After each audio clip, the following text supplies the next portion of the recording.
fucking howling. I'm howling. People are like, what is he talking about? He's like, I'm doing fucking these dirty Hitler jokes, and there are Israeli people throwing me out of restaurants and shit. So he goes, I'm coming to America to do Hitler jokes. Nothing but heart. Nothing but heart, these motherfuckers. I'm sitting there going, oh no. Where's the flying Jew? We want to meet him. I'm coming to America to do Hitler jokes. Oh my God, he was pissed, this kid. He was serious. He's like, dog, my comedy's a little rough, man. He goes, I'm up there doing fucking Nazi jokes and shit. They throw me out of the comedy venues. I actually had him on the Ice House Chronicles. Did you? You had that crazy I was like, dude, you're only in town once, so I'm telling you. What's his name? What was his name? Nice kid. Nice guy. It was two guys. Nice it was two guys. Johnny Nice Guy. And then they came. Well, let's find his name out. Then a couple of weeks ago, a couple came. An Israeli couple came. They had just gotten married on their honeymoon. They came to the Comedy Store. That was their honeymoon. And they were nuts, bro. They had the bucket with the booze. They were yelling. They came out, took pictures, hugs, yelling, we love it. Yeah, dog, this kid was really, yeah, that's right. I'm telling you. That night I left, I was like, this is real. We're getting motherfuckers from Israel to come over here to meet Death Squad and do comedy. And he was really funny. And he was really funny. Did he do stand-up? Did he do he did on Kill. He did Kill Tony. That's how I met him. And then I invited him to the Ice House. Because like, if somebody does really good on Kill Tony, I'll invite him on to the Friday show. Right. And so he was great. And he did the podcast and everything. What's his name? I'm looking at her, trying to find her. It was a while. He went back to Israel, and he's coming back. Because he sent me an email, and I had a blast. That's awesome. You know, we were getting a lot of Australian people showing up at the store. Yeah. Australian people at the store and at the Ice House, too. And they go on, like, these comedy tourist vacations. Like, Australia, they get, like, a month off of work. Like, they don't, like, we get, if you're lucky, if you have a really good company, you get 2 weeks off, right? And they usually encourage you to not take both those weeks, right? They'll incentivize you, right? Isn't that how it works normally? But in Australia, I think they get a whole month off. So I think these motherfuckers just go on vacation. They just go chill places. You know, Joe Rogan, you get into comedy, Jamie, you know, whatever you do well in whatever market you start in, you come to LA and New York and you succeed and they value, you know, the whatever success you think it is, getting on a TV show or movies or just becoming a really funny comic and working. I never dreamed of what's going on now. Every time I wake up and my feet hit the floor, I thank God for what's going on now. I don't want to do movies. I don't want to do TV. I just want this movement to keep growing. This is not what I intended. This is all new to me, man. This is all new to me. And nobody asked for this. Most comics ask for success, to be rich and famous. The success we're getting is something different, man. We're fucking reaching the globe. You know, in his fucking heyday, and I'm not saying that, you know, yeah, Howard was big here. These little podcasts are reaching the fucking globe, Joe Rogan. Was that his name? I think so. You know, when I'm at the store and somebody comes up to me from different, from Sweden or Finland or wherever they're from, that's not California, and they're like, we came out to the store to see you, and they're doing these comedy fucking vacations. This is, and you get in your car. Can you pronounce that? And you drive home, and you don't even know where this is coming from. Last night, some girl came from like fucking Hong Kong and gave me a present up at the fucking Hong Kong Gardens in Ventura last night. She was here for Christmas. She was like, listen to you in Hong fucking Kong. Wow. You never dreamt of that. No. And that's a way different type of success, man. Well, there's definitely something happening because of these podcasts where you're getting this connection with people. Like I did shows in Australia, and they might as well have been in Irvine. You know, just a bunch of cool people. They just had different accents. What's his name? Tal Mordehai? Tal Mordehai Jr. Tal Mordehai. TALNAVEJR on Twitter. All right. I'll check that dude out. But yeah, we never thought this. I mean, Brian, this is like, we're almost at our 6th anniversary, right? I know. This is our 6th anniversary, like right around Christmas now. Eve, actually. Wasn't it? Or is it New Year's Eve? Somewhere around now. Somewhere in this area. I want to say it was the 29th. No, I remember it was Christmas Eve because it was weird doing it on Christmas Eve. I'm pretty sure it was. It was totally this month. Yeah. Whenever it was definitely this month. 6 years ago. Just fucking around on Ustream. Just answering questions, you know. Pre-HIV days. Bored. It's just I had a good time last night, and it's weird. I do this, that Hong Kong Gardens. I'll tell you why I like this place. I like the comedy scene. That Like little, a Ventura comedy scene. I like the Ventura comedy scene because it reminds me of, they have a porn comic. They have black comics. What's that mean, They got porn Mexican. comic? She's a chick that does porn as a comedian. I was thinking of doing hilarious. that, is having two people fucking behind me and me doing like 3 minutes. It's a good move. And fucking, I was just thinking about doing this. What kind of people? Seinfeld does comedy and cars, coffee with cars. I don't want to see nobody drinking coffee. What if I did stand-up and behind me there's a bed and there's a chick getting plowed for 3 minutes and I just do a bit and then we fucking end the bit. That's it. Yeah, if you could get them in the right position where your head covers all the naughty parts. What do you think? Yeah, this is what I'm saying. Like you can see like the top of his ass, like as he peaks, like right above the back of your head, and that's it. It's just the top of his ass is all But we isn't can see. YouTube like Sons of Anarchy? You can see that guy fucking a chick. They don't show his dick or his pussy. It's like late night cable. It's on HBO. Can't you show like a guy's muffler while you're doing stand-up with a suit and a tuxedo on? I don't think you can show buttholes on, but you can show a butt. Like as long as you don't see the actual hole, you could show a naked butt. On You show a YouTube. naked, yeah, definitely, naked man or woman's butt. But you can't show the hole. Yeah, you can. You can During show- sex, I mean, maybe. if they were just sitting there with a butt in the air, maybe. But if Well, I you're think fucking, with YouTube, all it takes is a few people complaining, Yeah. and you get taken down. Like you can get taken down for offensive shit, or they make it. You click on that thing that says you're over 18. You know, they could set it up like that. except that I saw somebody, I think Christina Pajitsky, post a natural childbirth video the other day that was on YouTube, and that was one of the most graphical, disgusting things. Yeah, I mean, but it's beautiful, nature. beautiful. Nature. But that scene up there, it's just a bunch of young guys at the club broke their balls, and now they have open mic 7 nights a week. So if the club owner wouldn't have broken their balls, Right. these kids wouldn't have done that. You know, you have always been one of those guys at a lot of clubs in the beginning. You know, you were too dirty for a lot of clubs. That's why you worked at Dick Doherty fucking room, because. Yeah. But it's so weird. So when you represent it, I'm one of those guys. I didn't, you know. I had a fucking Seattle Underground was the one where I nurtured with Ron Reed in those days, because that was a club and they accepted crazy people. But I could, yeah, all of us, we were all up there. You know the difference? When you're young and you suck, which is I definitely did, and you're not dirty, at least you're not hurting anybody's feelings. You're not offensive. But if you're young and you suck and you're dirty, you're disgusting. Like you're gonna just say the most disgusting. You're not gonna know where the line is, so you're gonna fuck up. Yeah, but the first 18 months of my comedy career, I was clean. Until I saw Lenny Clark's video, and then I started going off a little bit more. Really, 18 months? Yeah, because everybody put this fear of God into me. Right. I used to wear a nerdy suit and go up there and tell fucking jokes about whatever. Well, I've always said that you were the guy that surprised me the most with how you figured comedy out. Like almost, you hit this point. Like when I first met you and you were first doing the store, you would be the funniest guy in the world in that parking lot. Like we would all hang out in the parking lot. You would just be killing everybody in the parking lot. But then you would get on stage and you would stiffen up. Like you didn't have the same relaxed way that you had. I couldn't convert what I was doing outside the stage to the stage. Yeah. It's funny how I had this conversation yesterday with a guy named Charlie Barnett.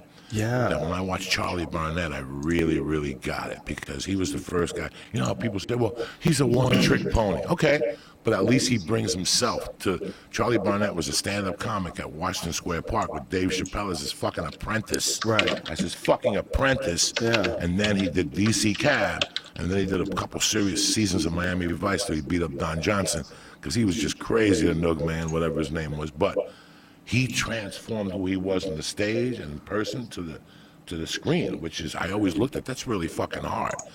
And that's what I always wanted to do, not in the screen, but just the stage, how to get Joey Diaz on the stage. I didn't really want people to see the real Joey Diaz. I always was ashamed of Joey Diaz, so I didn't people really want to see Joey Diaz, so I worked clean. But then I watched that Dice thing again and Lenny Clark, because I got on stage because of Dice. But people were like, oh, you don't want to be dirty because people won't give you work. So I actually fell for that shit. We all did. And then I wore the suit like Lenny Clark but I couldn't sell a joke in the suit even if I fucking wanted to. I couldn't sell it in a suit. And that's where eventually I lost the suit. You know, you just have to lose things and you're just learning through a process, you know. And at the store, you know where I got it? In the belly room one night. That's where it came to me. Wheels was doing a show on a Thursday night at 11. There was like 13 people up there. And I was bombing anyway. And I remember I turned to my side, and for some reason I took myself back to a corner.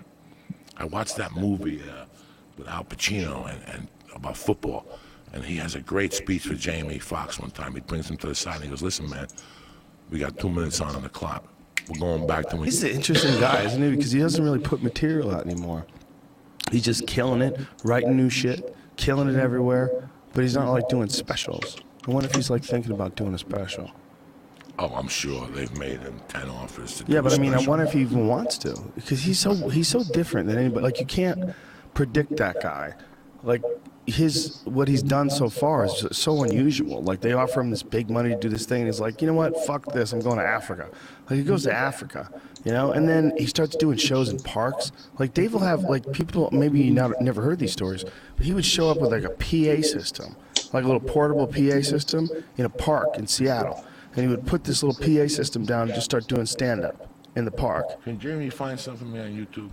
Yeah, sure. Jamie, can you look at Charlie Barnett on Washington Square Park? Yeah, I met Charlie. No, I met him. Yeah. I mean, it's I've seen, just to show Redman the gift. Well, Like, we'll if you tell watch- everybody what he used to do. He used to do shows outside. Just like he would just show up and he would drop his hat on the ground and like do a stand-up comedy routine and ask people to contribute, throw money in his hat. Wait, look at this. This is why I used to go to McSorley's and get 8 volumes for $10 and 3 mugs for $1. And Bring it back to the beginning, Jamie, and put the volume up look so we at can this, hear it. Red Band. The volume's not working? We got some form of a sound issue, ladies and gentlemen. But what we're seeing, for people that are just listening, is this guy, Charlie Barnett, who has since passed away. He's wearing like some red track pants and a white T-shirt and a white baseball hat. And he's got this huge group of people circling him. And he's in the middle of a park. He just set up and he's doing stand-up comedy. Like he's doing with no microphone. Here he goes. Puerto Ricans! Puerto Ricans! We got a lot of fucking Puerto Ricans! But I'm not gonna fuck with the Puerto Ricans, man, because y'all born with knives. Right? You'll cut me up and I won't even know what you're saying. People would just go down at you. And when you finish, you go, ¿Qué pasa, bro? Because I got into a fight with a Puerto Rican kid, and I was winning. I was bouncing around like Sugar Ray Leonard. I was bam, bam, bam. He was only about that tall. Then all of a sudden, he went like this. And I was surrounded by a small Puerto Rican family of 4,000. I like everything, man. Let me borrow it, okay? So he I would like do these pocketbooks. I love shows. pocketbooks. I like the way white women walk with their pocketbook when there's no Negroes around. I don't see no niggas. And you know what else I like about New York? I like the way different nationalities go to work. Everybody goes to work different. For instance, Caucasian businessman. I need some white people glasses. He's like walking around borrowing shit from people. He's been holding this lady's right there. purse. What year is this? This has to be 85. Look at this. 83. Damn, you can't see I was shit. going to watch in 83. I can touch my dick. How do white guys go to work? They got their briefcase. I can walk just like the white man going to work. Watch this, white guys. Oh, this is so corny. I love when they stand on a corner and go, Yeah. and how do black folks go to work? We be talking about, fuck it, I should get there by payday. I do just Puerto to Rican just to show people what Yeah. it was. I mean, this is a guy outside. Listen, the reason why you have a microphone is for control. Yeah. He had no microphone. He's still fucking controlling. You didn't see no. I mean, he got to the point where people were going down there. Yeah. This was by like a college, and my friend was a junkie, and I was like 16, and he used to come over to the city with me, and I'll buy you some Valiums. I'll go into the park, I'll get heroin, and wait for me at the bar. He would get me served. He'd get me 3 mugs of Budweiser, and I'd sit there. He'd come back when the second mug was gone, give me my 8 pills. I'd take 2 of them, and then he'd go shoot heroin, and I'd go, fuck it, let me go walk around the park. And I saw this. One time I saw this, and I was in shock. I'm like, I didn't like stand-up comedy. I knew none. I knew Richard Pryor and George Carlin and David Brenner. And I'm watching this guy going, what the fuck is this? And next thing you know, I sat down, I started getting high, and I watched it. And I asked around, they said, he's here every weekend or something, and this is what he does. Then years later, I found out that he would do that for 4 or 5 hours. But he would take breaks, and Dave Chappelle would come in as a young kid. Dave Chappelle would take the bus from D.C. or something and go up there and do little sets in between them. He died from a banging. Yeah. He died from the HIV. He's a real deal, that dude. He was an old New York icon type fucking junkie. Yeah, he was a heroin guy, right? A heroin guy. But it was just weird that he did. I watched all those. I didn't know that somebody had taped them. That's amazing.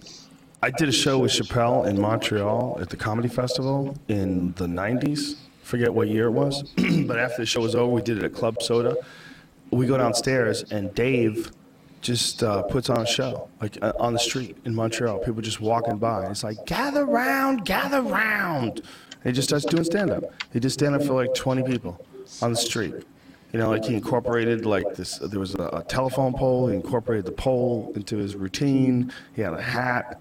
He put the hat down, asked people to put money in it. Like, and he just got off stage. So he did a professional show, went downstairs, was outside, and just said, fuck it.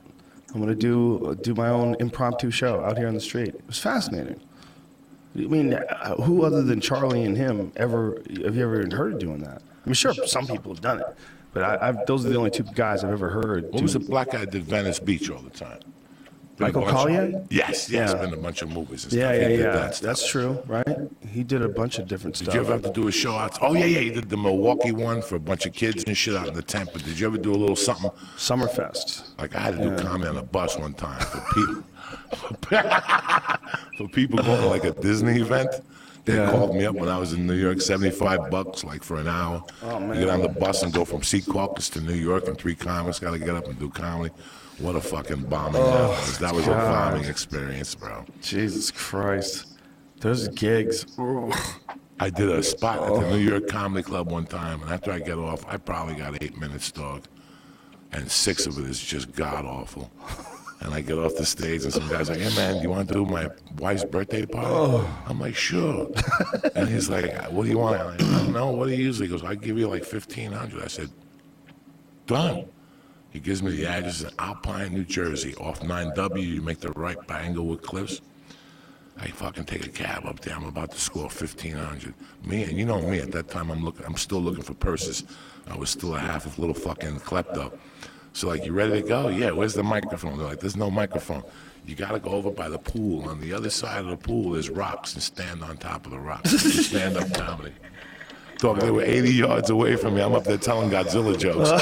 Dying a slow death of death. Godzilla jokes. I get off. I was so embarrassed that the guy's like, listen, I only got like $900 in cash. You want to check? I go, no, just give me the $900. I'll take it. I took that $900 and I walked. I started walking. Some guy hitchhiked and picked me up, and I fucking made him drop me at the bridge. And I walked over the bridge and got like an 8-ball of coke. I was so embarrassed.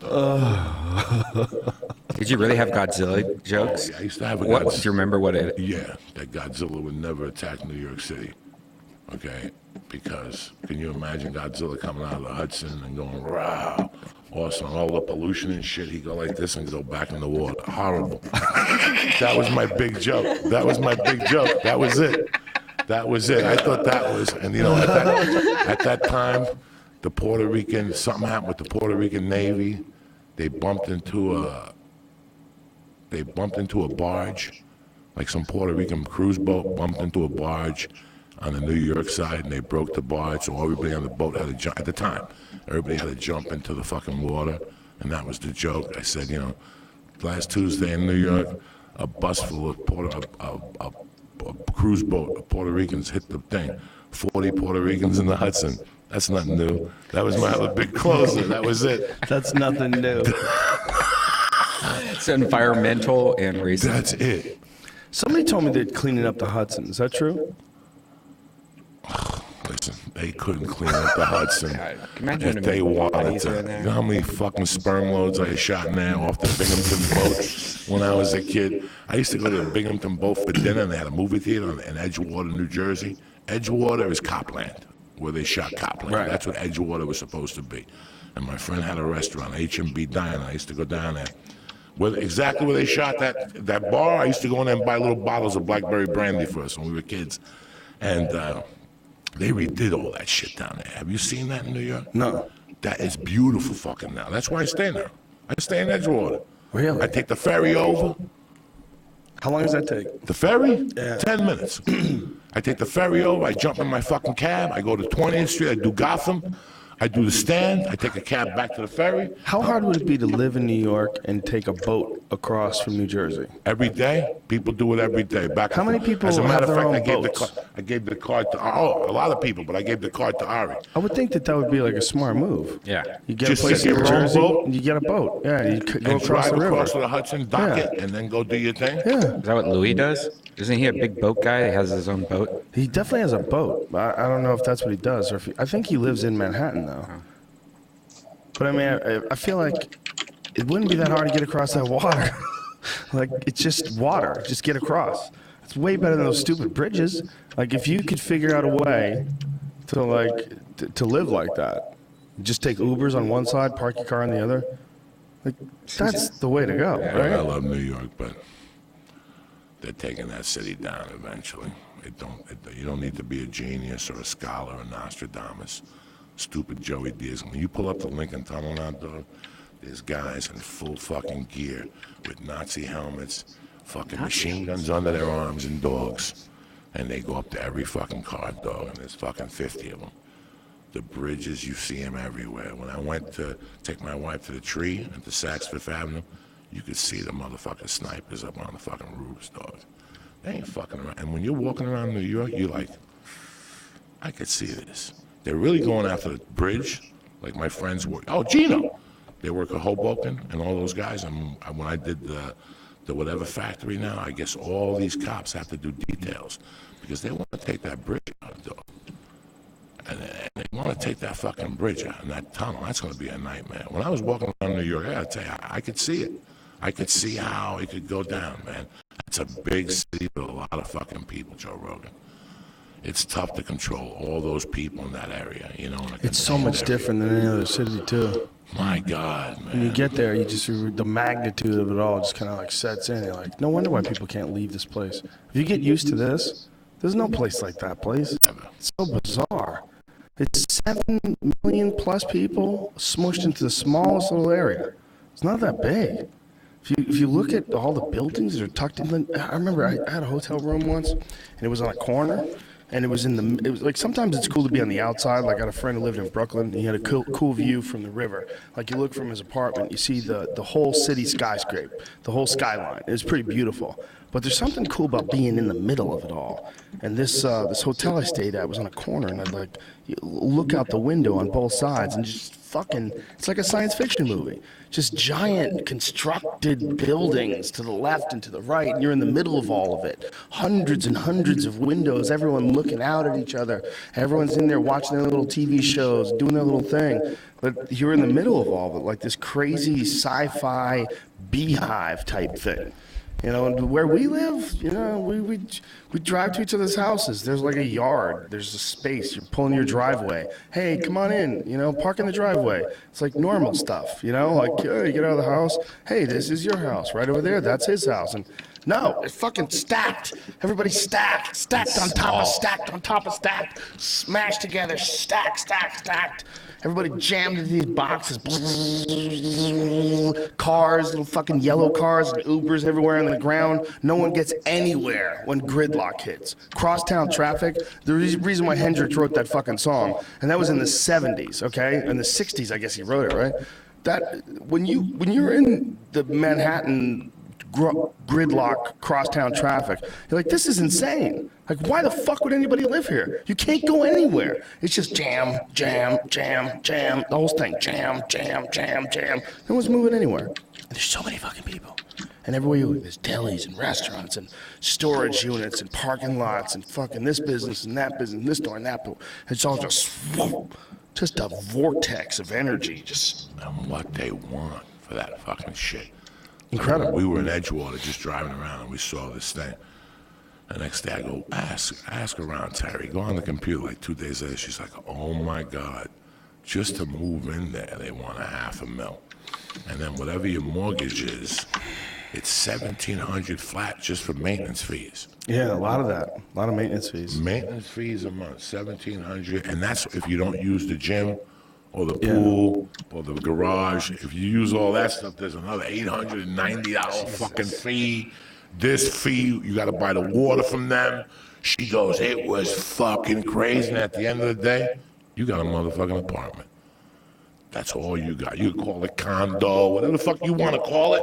It's a fucking apartment, my friend. And yeah, you got the view of the Manhattan skyline. That's what you're paying for, the view. Yeah. Think about how much of one of those big apartment buildings must be worth. Because every one of those units is $1 million. $1 million. Or more. A lot of them, much more.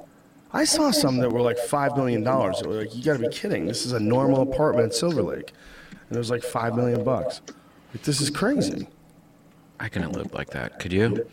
I could live like that if I had the experience of living there. Like if it was normal to me. Like I think the people that do live there, when you get used to driving around in the subway, riding around in cabs, you get used to where all the clubs are, you do your little routine, you get in the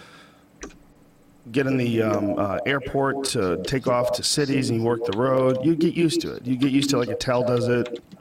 A lot of those other guys do it, but once you get used to space, and once you get used to like being able to go dip out and dip back in without that much trouble, like it's way easier to like live in the valley and then drive into the store on a Friday night than it would ever be if you live somewhere like that, equally far away from Manhattan, and you wanted to get in to do a spot. Like that's a 2-hour